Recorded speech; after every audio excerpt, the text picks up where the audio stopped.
right, and Ada, coming back to the story we are discussing, do you think it's the school's responsibility to try and prevent these behaviors? Yes and no. I think the school has a responsibility to speak to their children about sexual abuse, because we also get a lot of referrals of sexual abuse from the school. So it's a very important place to report.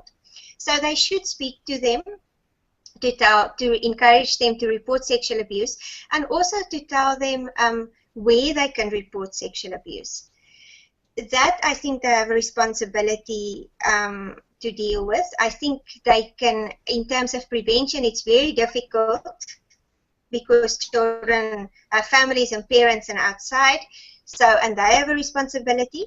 But I think at school, once again, I think children cannot play alone. There has to be supervision even on the school grounds when it's break time.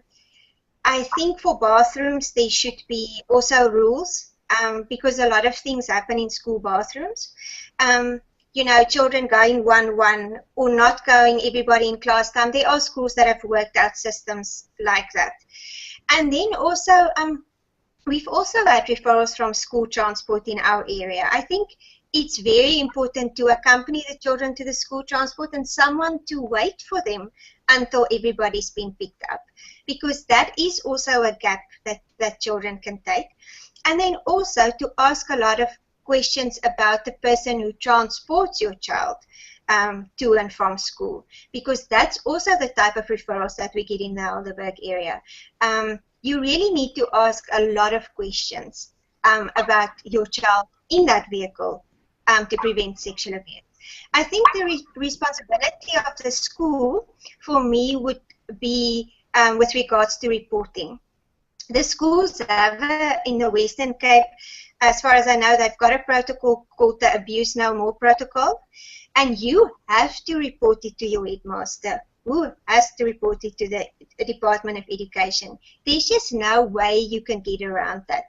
And the thing with sexual abuse is immediate reporting of sexual abuse, even if you think it's just children playing.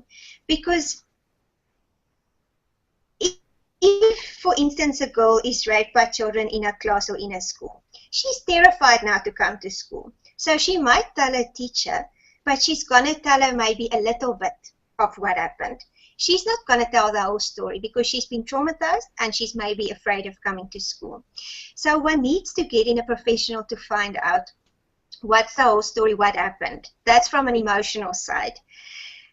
From a physical side and from a health side, it also needs to be reported immediately, because she needs to go, or he needs to go to the doctor to see whether there was penetration, to get the correct medication. So even if the child comes and tells you at 1:45 and the school comes out at 2, then you still need to report it that day, because to be able to get medication to prevent HIV, you only have 72 hours. So now it could have happened the day before and you only saying the day after. Then it's too late to you know, in terms of medication. So I think definitely the school's responsibility, immediate referral to a professional person, whoever the resources are in your area, and also for immediate medical attention. The Act is actually very, very clear on this.